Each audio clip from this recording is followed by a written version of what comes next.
कहानी की शुरुआत एक भयानक तूफान से जूझते हुए प्लेन से होती है, जहां हमारा मेन कैरेक्टर फ्रैंक कुछ कर्मचारियों को लेकर बीजिंग लौट रहा था। शुरुआत में सब कुछ बिल्कुल ठीक था, लेकिन जैसे ही प्लेन एक भयानक रेत के तूफान में दाखिल हुआ, तभी अचानक पूरा विमान जोर जोर से हिलने लगा। अंदर बैठे सभी कर्मचारी बुरी तरह घबरा गए। अगले ही पल विमान के एक विंग में जोरदार विस्फोट हुआ और उसका एक पंखा टूटकर सीधे कॉकपिट के अंदर जा घुसा। इस टक्कर से विमान के सारे इलेक्ट्रॉनिक सिस्टम बंद हो गए, जिससे प्लेन पूरी तरह बेकाबू होकर हवा में गोल गोल घूमने लगा। अंदर खड़ा एक कर्मचारी एक ही झटके में छत से जा टकराया और बाकी सभी लोग विमान के अंदर इधर उधर उछलने लगे। अगले ही पल विमान पूरी तरह नियंत्रण से बाहर हो गया और तेज रफ्तार से नीचे गिरने लगा। जमीन पर पहुंचते ही वो एक ऊंची चट्टान से जा टकराया। टक्कर इतनी भयानक थी कि प्लेन का पिछला हिस्सा अलग हो गया और एक कर्मचारी आसमान की ऊंचाइयों से हजारों फीट नीचे जा गिरा। लेकिन इसके बावजूद विमान रुकने का नाम नहीं ले रहा था। वह बेकाबू होकर रेगिस्तान की रेत पर तेज रफ्तार से घिसटता रहा।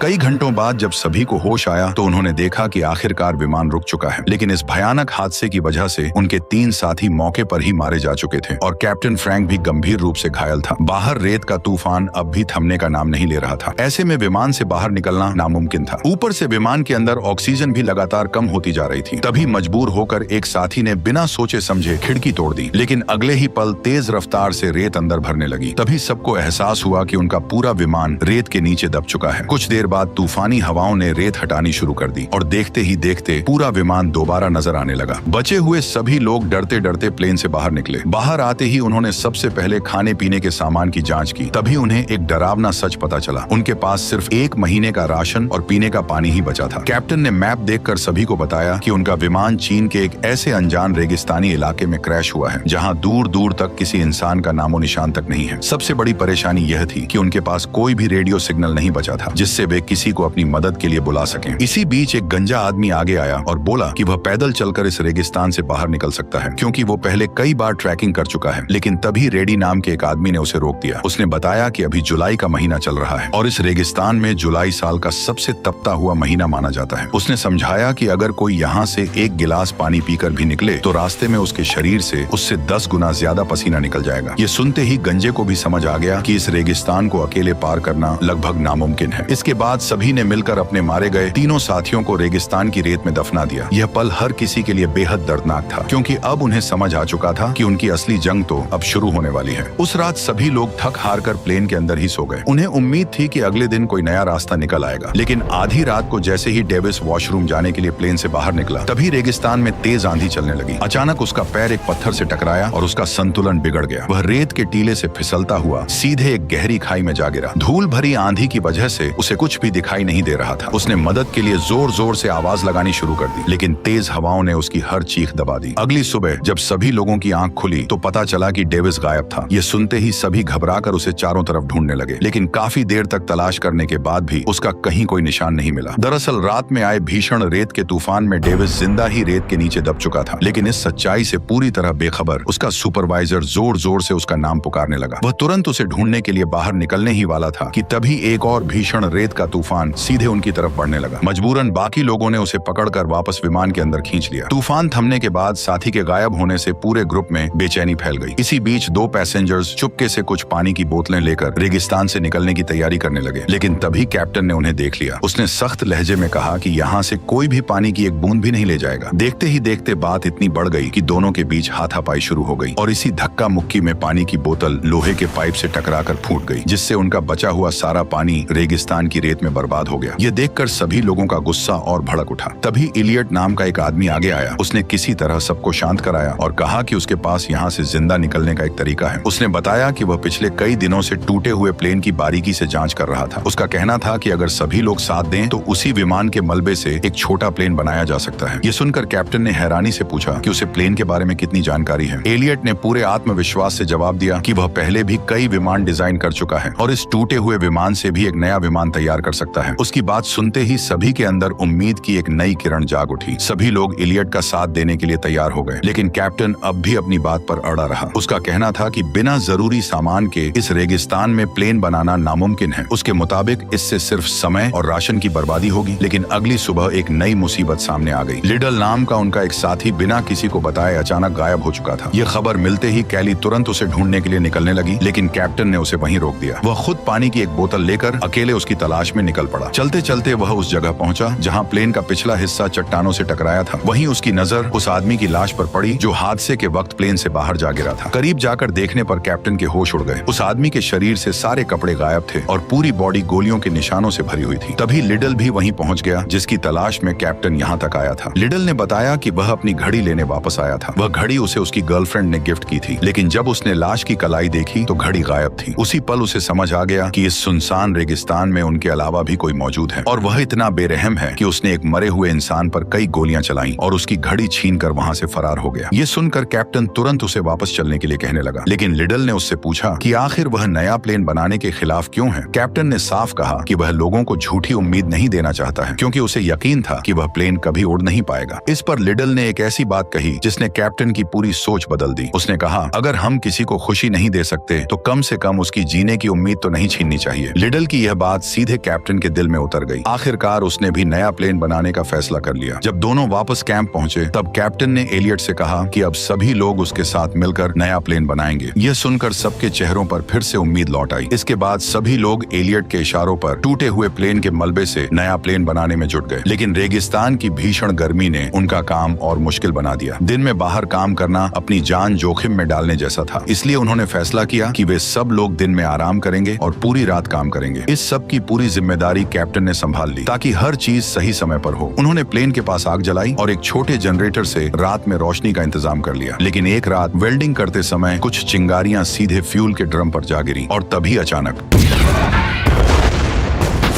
तेज धमाका देखकर आसपास खड़े सभी लोग घबरा गए। खुशकिस्मती से इस हादसे में कोई घायल नहीं हुआ, लेकिन उनका ज्यादातर कीमती फ्यूल जलकर खत्म हो गया। तब इयान ने सबको बताया कि अब उनके पास सिर्फ उतना ही फ्यूल बचा है जिससे नए विमान को बस एक आखिरी बार उड़ाया जा सकता है। फ्यूल खत्म होने की वजह से अब रात में काम करना नामुमकिन हो गया, इसलिए उन्हें रेगिस्तान की झुलसा देने वाली धूप में ही काम करना पड़ा। सूरज की तेज गर्मी हर पल उन्हें कमजोर कर रही थी, फिर भी उनमें से किसी ने हार नहीं मानी। सभी लोग पूरी जान लगाकर नए प्लेन को तैयार करने में जुटे रहे। कई दिनों की कड़ी मेहनत के बाद उनके सामने सबसे मुश्किल काम आ खड़ा हुआ। उन्हें प्लेन का भारी भरकम विंग अपनी सही जगह पर फिट करना था। इस काम में गलती की कोई गुंजाइश नहीं थी, क्योंकि अगर विंग एक बार रेत पर गिर जाता तो उसे दोबारा उठाने के लिए कोई क्रेन नहीं थी। बिना एक पल गवाए सभी लोग मिलकर चेन की मदद से उस भारी विंग को धीरे धीरे नीचे उतारने लगे। लेकिन तभी अचानक चेन बीच से टूट गई। भारी विंग बेकाबू होकर नीचे गिरा और सीधे प्लेन के ढांचे से जा टकराया। यह नजारा देखकर सबको लगा कि उनकी कई दिनों की मेहनत अब बेकार हो गई। लेकिन तभी मैक्स प्लेन के अंदर से बाहर निकला और खुशी से चिल्लाकर बोला, काम पूरा हो गया। ये सुनकर सभी लोग हैरान रह गए। जब एलियट ने ध्यान से देखा तो विंग सचमुच अपनी सही पोजीशन पर मजबूती से लगा हुआ था। ये नजारा देखते ही सभी लोगों की खुशी का ठिकाना नहीं रहा। कई दिनों बाद पहली बार उन्हें ऐसा लगा कि शायद अब वे सच में यहाँ से जिंदा निकल जाएंगे। खुशी के मारे सभी लोग नाचते गाते हुए जश्न मनाने लगे। साथ ही साथ उन्होंने रेगिस्तान की रेत हटाकर एक छोटा रनवे बनाना भी शुरू कर दिया ताकि प्लेन आसानी से उड़ान भर सके। लेकिन उनकी जंग अभी खत्म नहीं हुई थी। कुछ दिनों बाद रेगिस्तान का मौसम अचानक बदल गया। आसमान काले बादलों से भर गया और लगातार बिजली कड़कने लगी। सबसे बड़ी चिंता पेट्रोल से भरे प्लेन के विंग की थी। अगर उस पर बिजली गिर जाती तो पूरा प्लेन धमाके के साथ उड़ सकता था। इसीलिए सभी लोग अपनी जान बचाने के लिए फौरन सुरक्षित जगह की तरफ भागने लगे। लेकिन एलियट वहीं खड़ा रहा। वह अपनी कई दिनों की मेहनत से बनाए उस प्लेन को छोड़कर नहीं जाना चाहता था। उल्टा वह सीधे उसके ऊपर चढ़कर खड़ा हो गया। तभी आसमान से बिजली ठीक उसी की तरफ पड़ने लगी। लेकिन ऐन वक्त पर कैप्टन दौड़कर आया और अचानक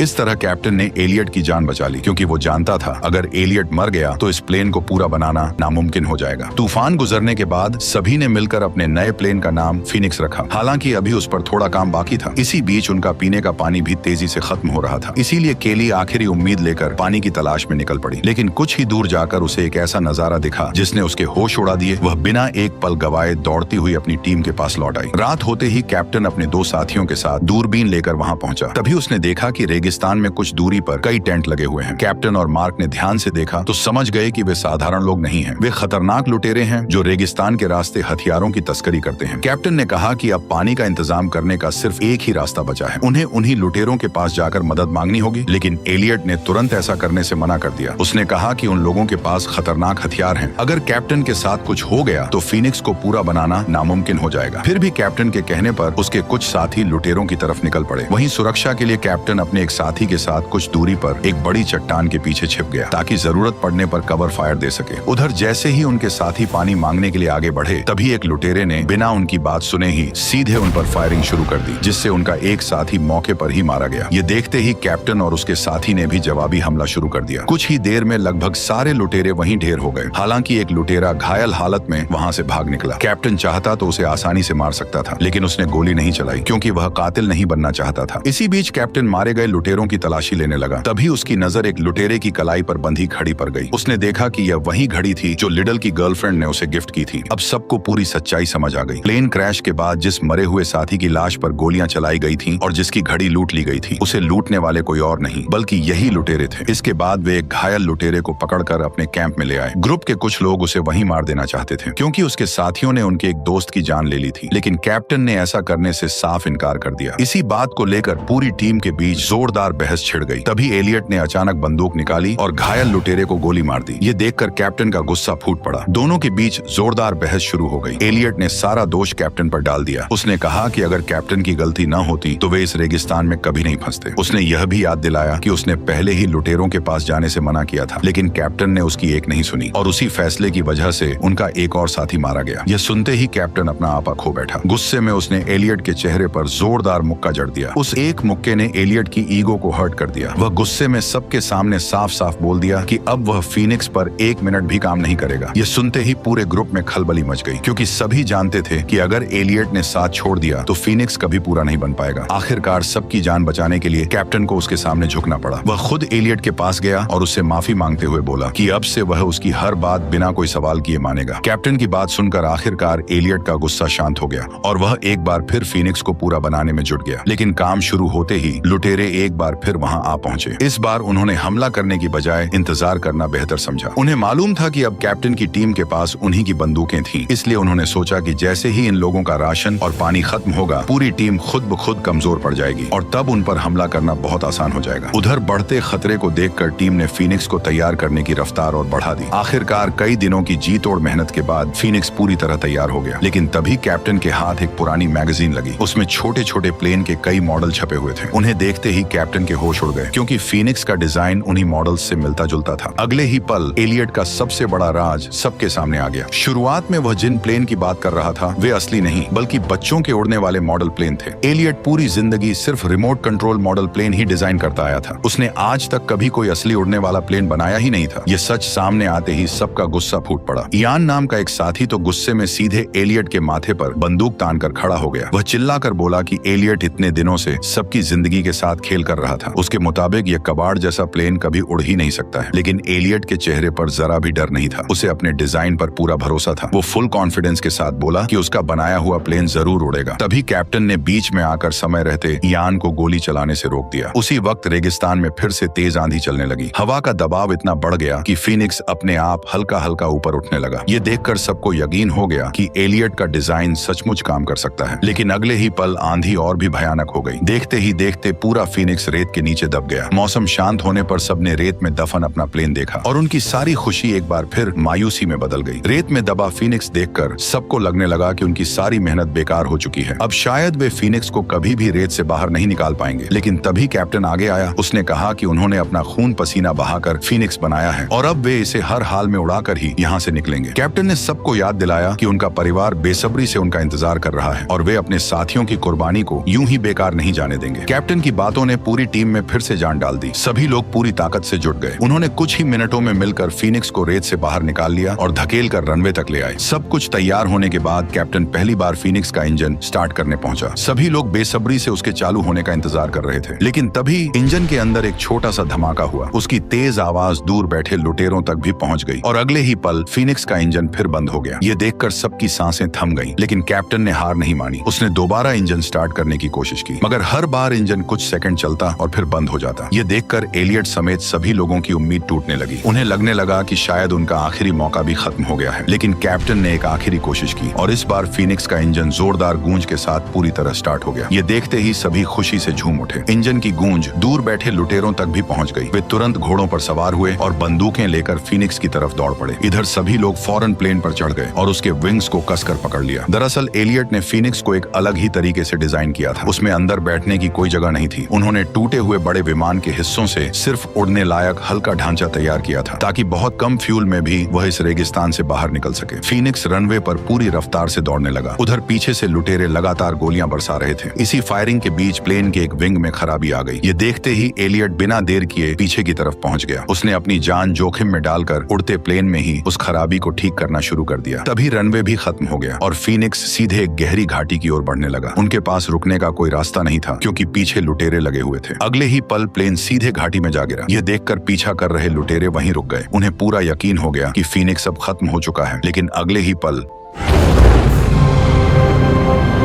दरअसल नया विमान इतनी बेहतरीन तरह से तैयार किया गया था कि वह आसानी से आसमान में उड़ने लगा। यह नजारा देखकर सभी लुटेरे दंग रह गए। उन्हें यकीन ही नहीं हो रहा था कि इतना टूटा फूटा विमान सच में उड़ सकता है। वहीं दूसरी तरफ फीनिक्स में सवार सभी लोग खुशी से झूम उठे क्योंकि कई हफ्तों की उनकी जी तोड़ मेहनत आखिरकार रंग ला चुकी थी। उन्होंने नामुमकिन को मुमकिन कर दिखाया और मौत को मात दे दी। इसी के साथ इस शानदार कहानी का अंत हो गया। आपको यह वीडियो कैसी लगी कमेंट में जरूर बताना और चैनल पर नए हो तो वीडियो को लाइक कर चैनल को सब्सक्राइब भी कर लेना। Okay bye.